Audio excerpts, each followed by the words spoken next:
Yes Anil గారు, so ఇప్పుడు situations మీరంతా చూస్తున్నారు. తెలంగాణలో రాజకీయాలు కొత్త కొత్త ట్విస్ట్లు టర్న్లు తీసుకుంటున్నాయి. సో ఇలాంటి టైంలో కవిత ఇప్పుడు కొత్త పార్టీ పెడితే గనక కాంగ్రెస్ కి ఇది ప్లస్సా మైనస్సా? అండ్ ఇంకొకటి, గులాబీ పార్టీని కంప్లీట్ గా వదిలేసి జనంలోకి వస్తున్నారు కాబట్టి కాంగ్రెస్ ఏం భావిస్తుంది? అందరికీ నమస్కారం అండి.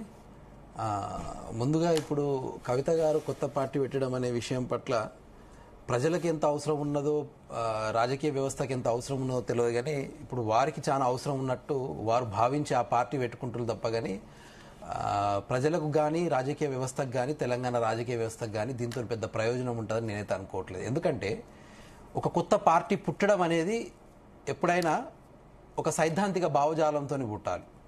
ఒక కొత్త పార్టీ అనేది ప్రజల డిమాండ్తో పుట్టాలి.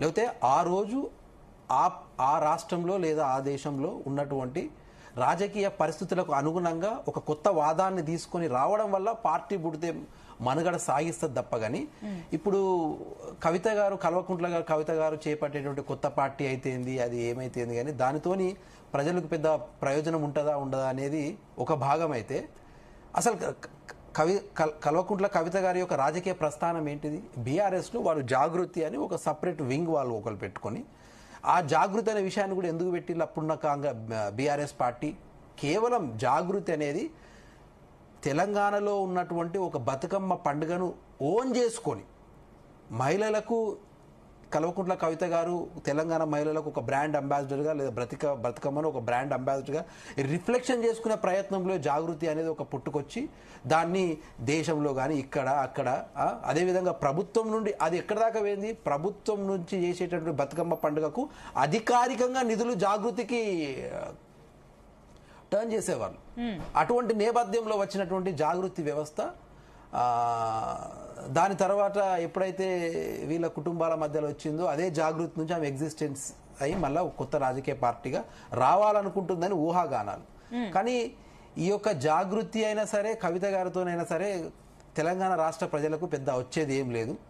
వారు ఈ రోజుకైనా నాకేమనిపిస్తుందంటే ఆమె పార్టీ పెడతదా పెట్టదా అనేది తప్ప కానీ, పెడతదో పెట్టదో అనే విషయం కానీ, ఇంకా వాళ్ళ కుటుంబం మీద వాళ్ళ అన్నదమ్ముల మీద కానీ ఈ ఆస్తి పంపకాలలో తేడాలు ఉన్నాయి కాబట్టి దాన్ని ప్రెజరైజ్ చేయడానికి ఇదొక ఎత్తుగడగానే భావిస్తున్నాం తప్ప కానీ తెలంగాణ ప్రజలకు ఇంకో కొత్త రాజకీయ పార్టీ అవసరం ఉన్నదా లేదా అని పక్కకు పెడితే ఆమె కొత్త పార్టీ పెట్టడం వల్ల ప్రజలకు కానీ తెలంగాణ సమాజానికి కానీ ఒదిగేది ఏమి ఉండదని నాదొక ఆలోచన. అంటే కొత్త పార్టీ పెట్టకపోతే మీ పార్టీలోకి పిలుస్తారా?